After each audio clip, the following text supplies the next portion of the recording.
Fazendo Escola está de volta. Hoje nós estamos discutindo as lutas pela democratização e pela qualidade do ensino nas escolas públicas brasileiras. Professor Erasto, dentro desse processo de luta, qual o papel do Fórum Nacional em defesa da escola pública? É importante lembrar do papel do Fórum, porque ele foi e continua sendo um papel fundamental na luta pela democratização da educação em nosso país.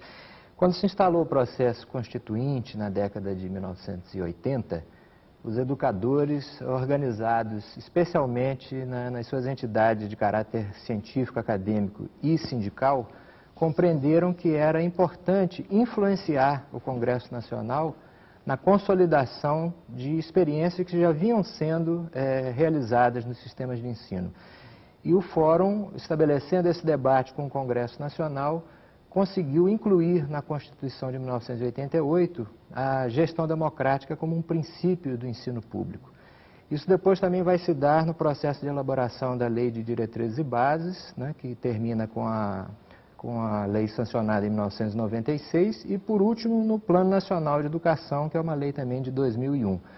O Fórum Nacional continua organizado e continua no sentido de entender que a luta pela democratização da educação em nosso país, ela é uma luta que permanece, porque ela não é uma outorga do Estado.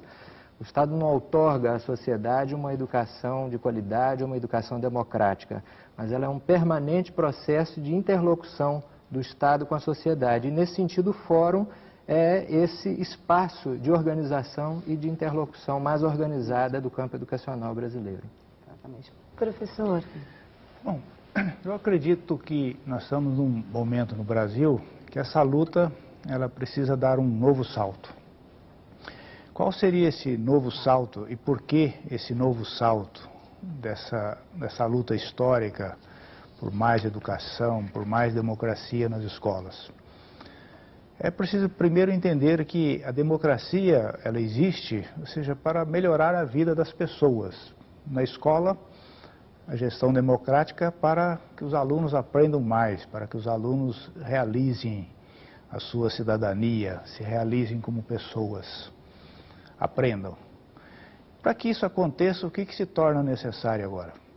Torna necessário uma política de Estado, se torna necessário ampliar os investimentos em educação.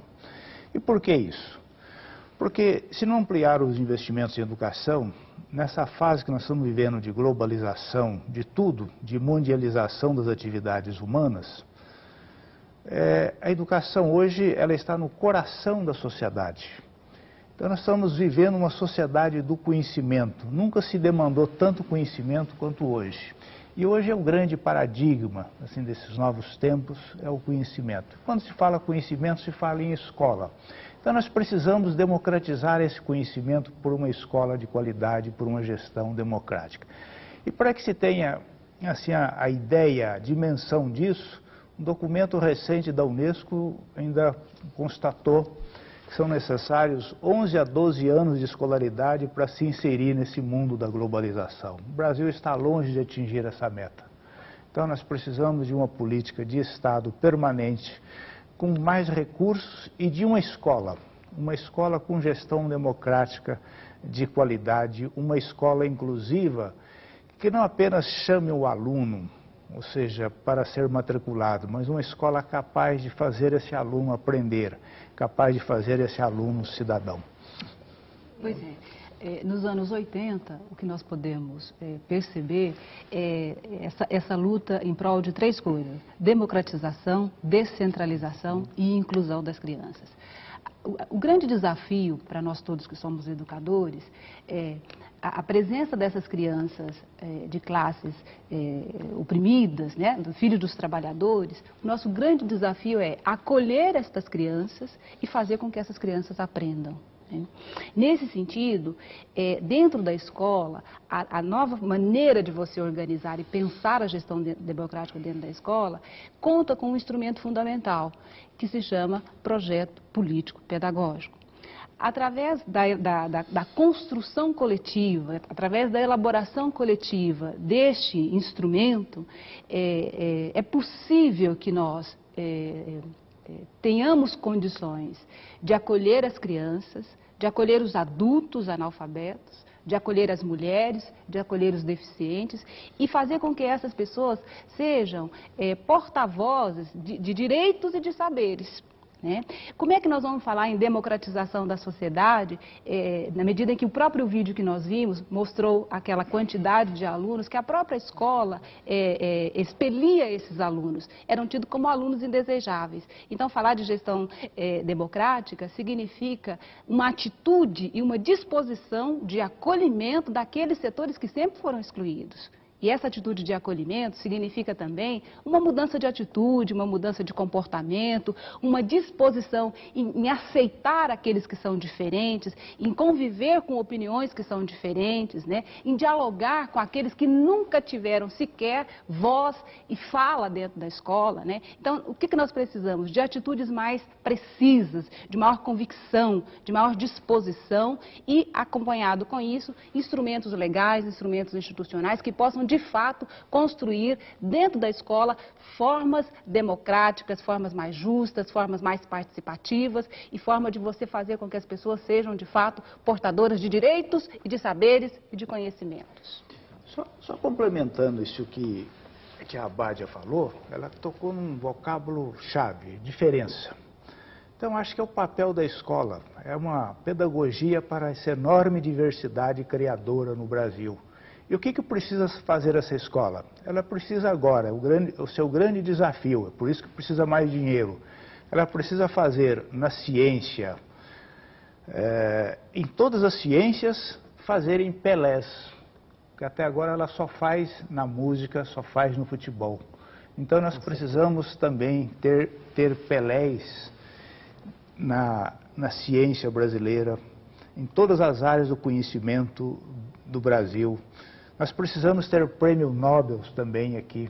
Então, essa escola inclusiva, e na medida que essa escola tiver competência, tiver uma gestão democrática, capaz de aproveitar essa enorme criatividade e essa diversidade criadora do povo brasileiro, então, de fato, nós teremos no futuro, acho que esses gênios em todas as áreas do conhecimento, que é o que falta ao Brasil hoje, e que isso começa por uma gestão democrática de qualidade nas escolas.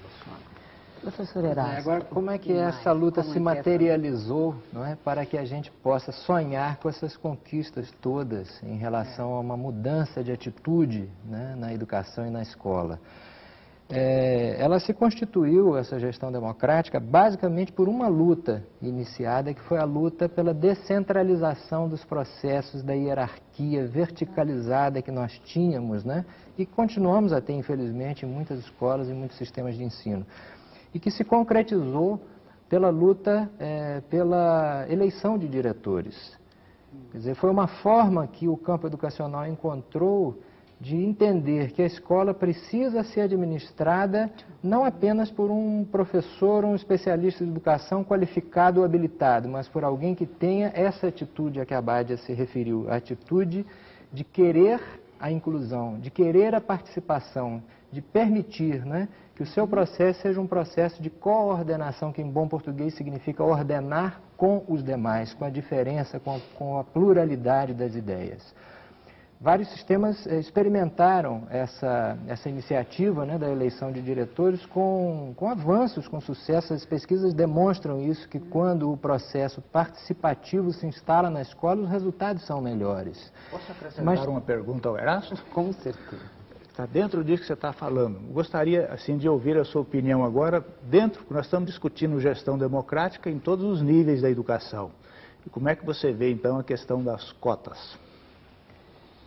Das cotas, eu acho que é uma política afirmativa, professor, que é uma resposta que as instituições mais comprometidas, né, com os direitos da sociedade, com os direitos de cidadania, têm dado no sentido da inclusão, no sentido de se abrir para que os setores historicamente excluídos da sociedade tenham vez, voz, voto, chance de dizer e de decidir.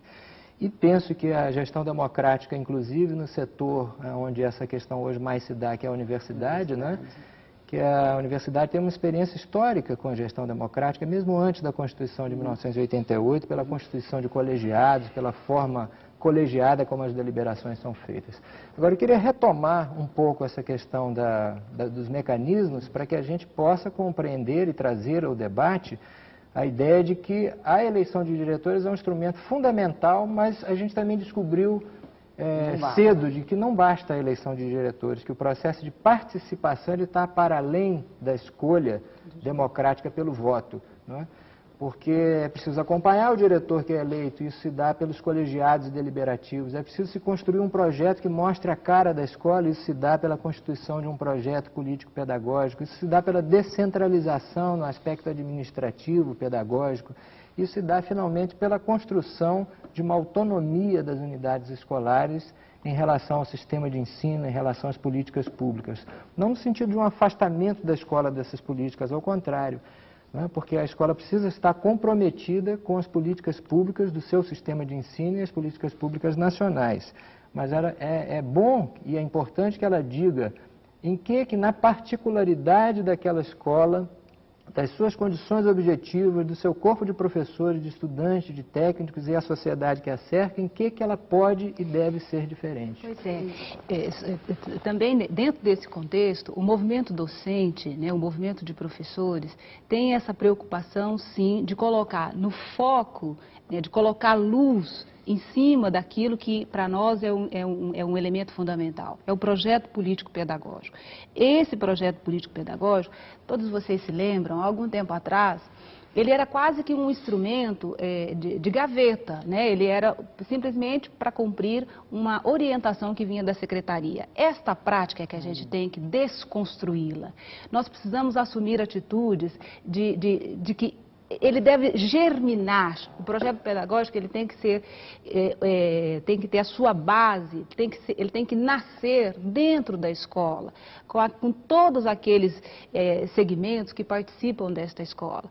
Uma vez construído esse projeto democrático, né, esse projeto político-pedagógico, ele passa a ser uma ferramenta importante. Por quê? Nele estão presentes que tipo de escola que nós queremos, qual é a função da escola nesta região, nesta cidade, nesse bairro, que tipo de responsabilidade que nós precisamos assumir neste contexto geográfico, né? Que tipo de jovem que eu quero formar, que valores que esse jovem precisa assimilar, vivenciar e experienciar, né?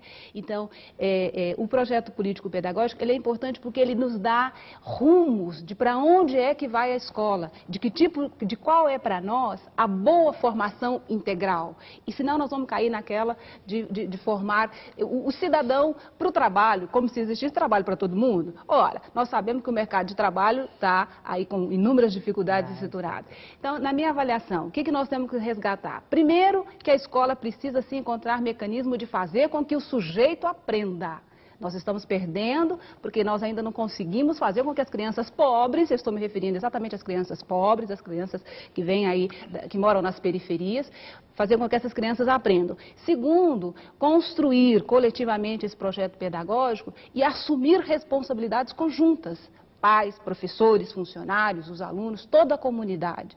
É um processo coletivo, complexo, difícil, ele tem avanços, ele tem recuos, o próprio processo da eleição para diretores já nos mostrou isso, né? Então, não é fácil fazer uma gestão democrática, é muito complexa e difícil, porque assim como é difícil você tolerar o diferente, você abrir espaço para que o diferente possa ser incluído, né? Não basta só ele estar presente, é preciso estar presente com vez e com voz e com direitos, né? Essa é a função da escola. Eu acrescentaria assim numa visão de síntese, então, que a escola, que é o seu grande papel nesse processo, ela passa a ser uma agência de cidadania.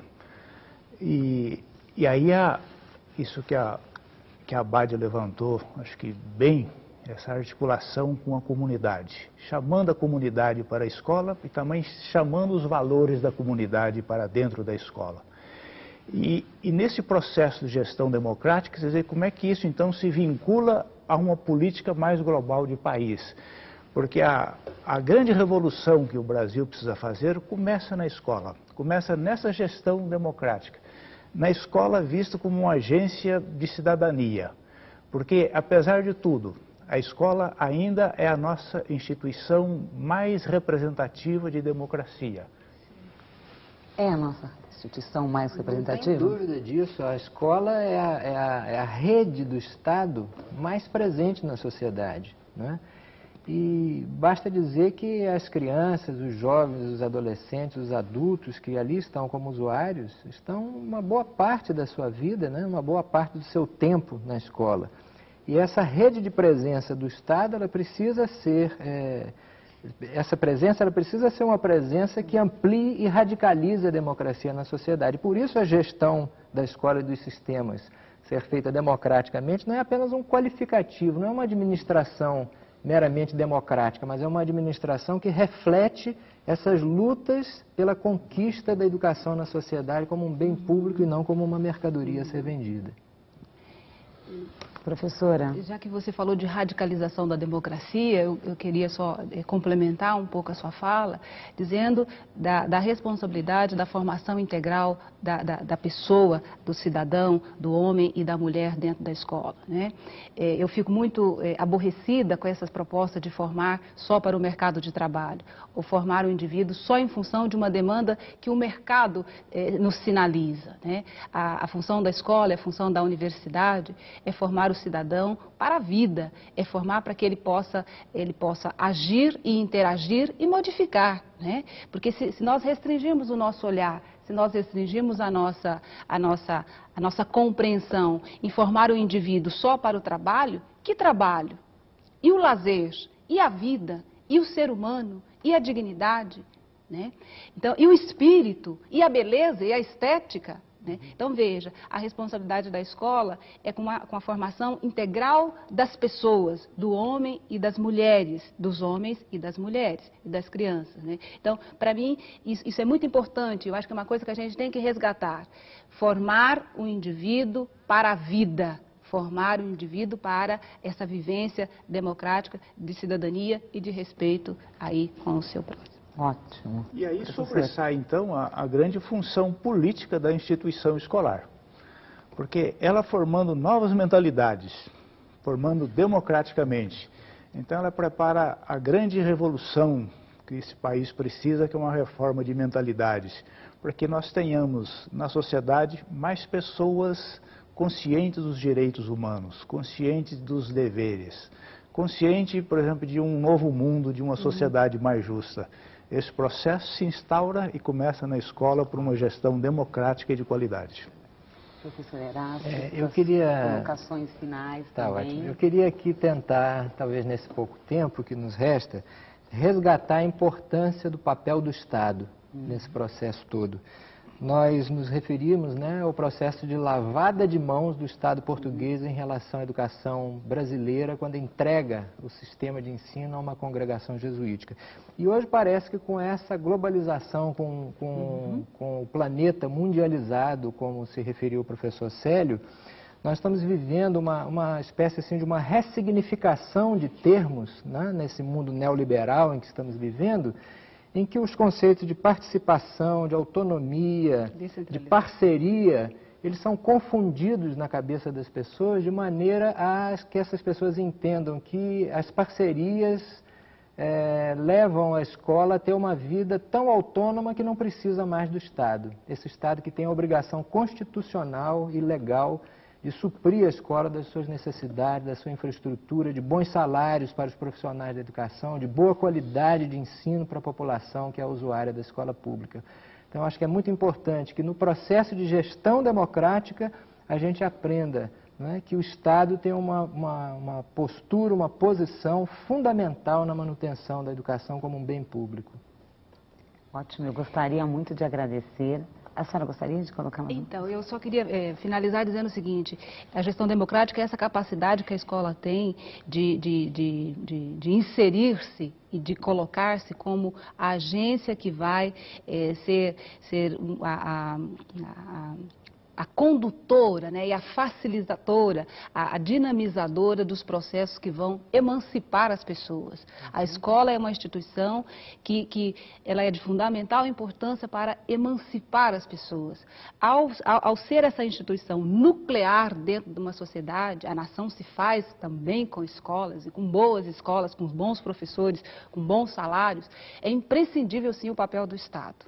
O papel do Estado para, através de políticas consistentes, através de políticas bem definidas. Políticas de Estado. Políticas de Estado, consistentes, bem definidas, com orçamento definido. Políticas de Estado e não de governos. Isso. Possam juntos construir uma nação e, além disso, além de construir a nação, emancipar o seu povo. Agradecemos a presença de todos, professora Maria Badia, professor Célio da Cunha, professor Erasto Fortes Mendonça. Muito obrigada e é isso aí. Espero que este debate continue nas escolas, porque gestão democrática é isso, discussão, participação da comunidade. E não percam, na semana que vem a gente vai falar sobre os princípios e bases da gestão democrática. Até a semana que vem.